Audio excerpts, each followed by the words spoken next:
자, 기도의 진행입니다.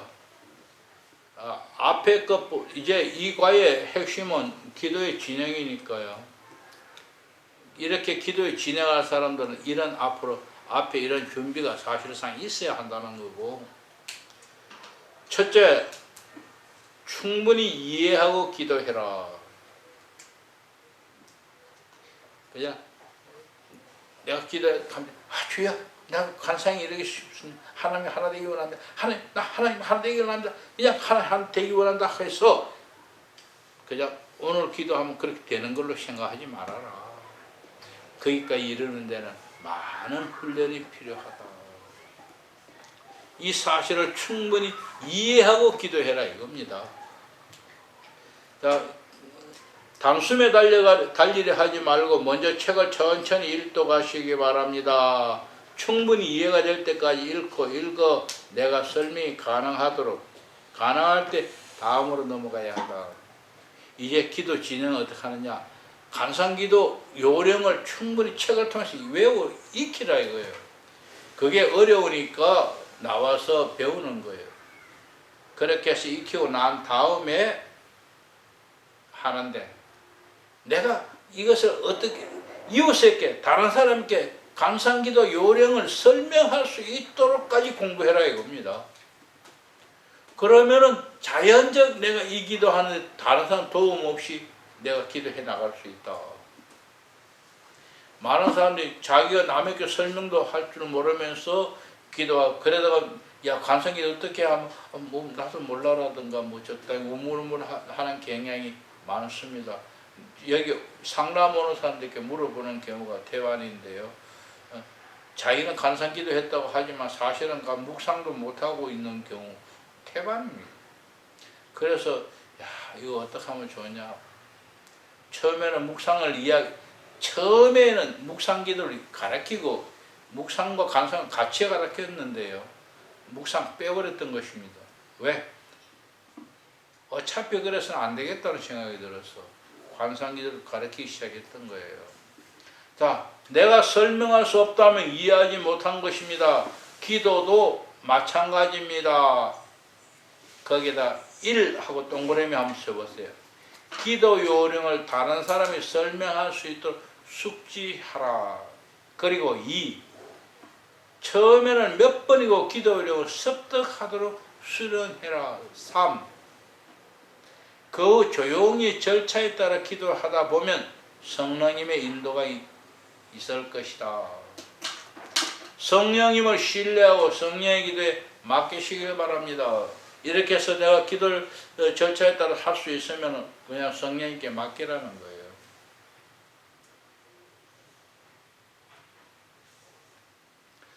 마지막 줄에 성령님의 기도에 아멘으로 하답하며, 성령님께 맡겼으니까요. 성령이 대표 기도할 거 아닙니까? 그래서 나는 아멘 아멘 하고 화답하는, 그 가운데 조용히 침묵하며 나아가시기 바랍니다. 두 번째는, 기도가 잘 되면은 좋겠는데 기도가 잘 안 되면은 묵상으로 돌아가라.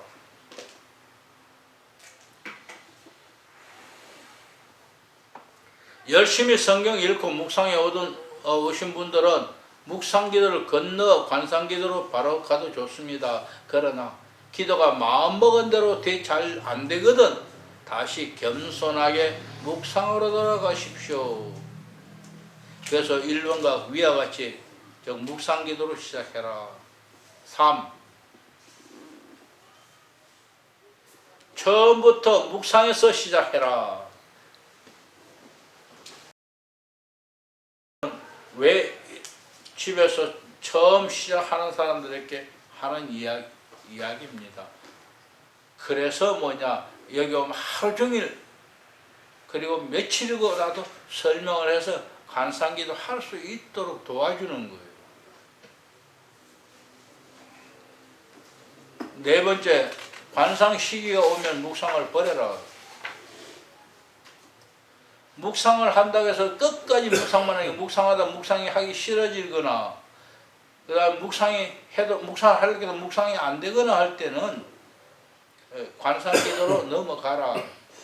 왜? 넘어가서 관상기도 또 안 되면 다시 묵상을 돌아오면 되니까. 이래서 또 갔다가 왔다 계속 하는. 근데 그렇게 계속 하지 않게 됩니다. 왜? 충분히 하다 보면은 자연적으로 하나님의 성령이 도와서 인도에 넘어간다면은 그대로 진행이 잘 될 겁니다. 그러나 대부분이 아니라 잘 안 돼가 그러는 사람은 뭐냐? 아직도 자기가 묵상을 끝내지 못했기 때문입니다. 즉, 묵상 기도가 하기 싫은 것이 하나님이 관상으로 이끌어가기 위해서 성령이 도우심이 아니라 자기가 욕심이 관상 기도하고 싶으면 욕심이 생겨서 묵상을 안 하고 자꾸 넘어가려고 하다 보니 묵상이 안 되는 경우 잡념이 많이 생기죠. 자, 묵상 기도를 수개월 혹은 수년 또는 그 이상 하다가 관상에서 묵상으로 했는데 글자를 바꿔주십시오. 묵상에서 관상으로 넘어가야 할 시기가 올 때까지 계속 하기 바랍니다. 묵상에서 관상으로 넘어갈 시기와 정표에 대해서는 묵상에서 관상으로 장을 읽고 기억하기만. 다음 장입니다. 충분히 숙지되었으면 기도를 계속 하십시오. 마지막으로 인내를 가지고 기도해라. 이 기도는 주님의 나라로 갈 때까지 해야 합니다. 같이 읽습니다. 마음이 청결한 자는 복이 있나니 그들이 하나님을 볼 것이요. 마음이 청결한 자만이. 빨리 관상이 이루고 싶어서 안달이 나서 마음이 조급한 사람은 그것까지 훈련이 되어서 겸손해지도록 훈련이 되어야 합니다. 팔복 중에 천국 가는 복이 많지만 하나님을 볼 수 있는 사람은 마음이 청결하게 정화된 사람뿐이다. 욕심을 버리도록 노력하십시오. 필요하다면 앞장으로 돌아가 극기의 장을 다시 읽어라. 밑에 설명은 그겁니다. 계속 이 기도, 관상 기도를 진행한다면 나는 이러이러하니까 계속 하겠다. 아니다, 나는 관상 기도 잘 안 되니 묵상으로 돌아가야겠다면 돌아가는 이유를 한번 적어보라는. 즉, 내가 나의 현 상태를 적어보고 그리고 묵상으로 돌아갈 것인지 관상을 계속할 것인지 스스로 판단해라. 마지막으로 316쪽입니다. 십자가 요한의 가르침, 그거는 아까 얘기한 황금률이고요.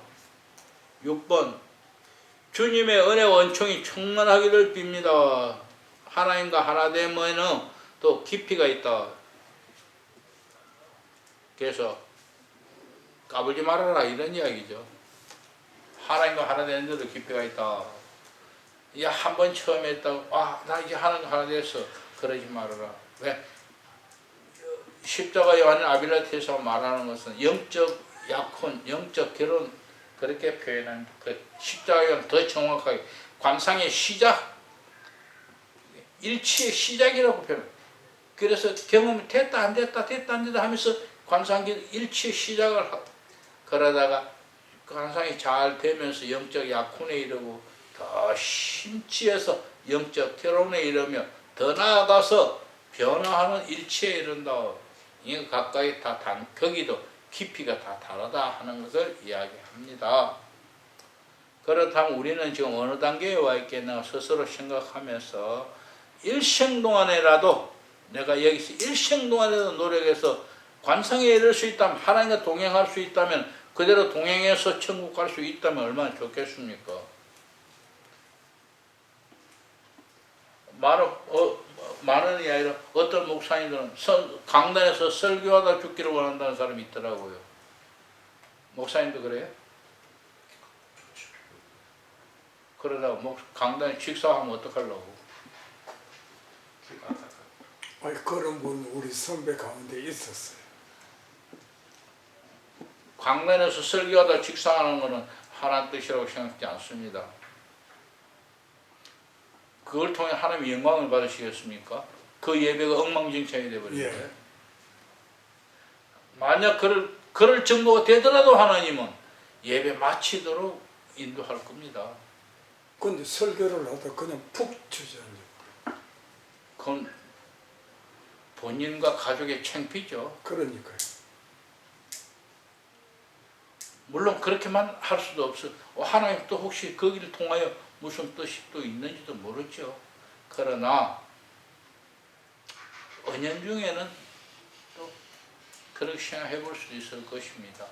예를 들어서 내가 아는 사람들 중에서도 큰 교회를 지은 목사님들이 교회 헌당도 하기 전에 교회 짓고 나서 다 중풍 들어 앉아서 물러나는 사람들이 내가 보기에도 서너 사람 있어요. 내 주위에도. 큰 교회 지어가지고 교회 15층인가 위아래에서 큰 건물 지어서 성도 한 400~500명 되는데 그 큰 건물 지었어요. 지어놓고 1년도 못 가서 은행으로 넘어가 버렸어요. 왜? 매달 나오는 이자 감당을 못해. 성도는 다 몰라고 이 건물이 이자는 안 되고. 그러니까 그냥 1년 만에 넘어가 버리고 목사님 따라가는 성도 한 열 몇 명, 20명도 안 되는데 여기 와서 이 지하에서 도로에분다 이 개천 옆에 저쪽에서 지하에서 예배 한 20명 모여 예배 드렸어요. 그러고도 노예 나와가지고 큰 노예장 했다고 정경 노예장이라고 고개 들고 그래서 제가 그래서 속으로 에이그 꼬라지 봐라. 정경 노예장은 뭐래 지금 상황이 그런데 성도들 헌금한 거 전부 어디 갖다 바쳤어요? 세상 사람은 다 준 거예요. 세상 좋은 일 다 시킨 거예요. 그래서 그런 사람들 보면서 나는 그러지 말아야지 굉장히 다짐은 여러 번 했어요. 그런데 그럴 만큼도 안 해주시네. 그럴 만큼도 안 해주셔. 나는 그러지 말아야 했는데. 예, 오늘 여기까지 마치겠습니다.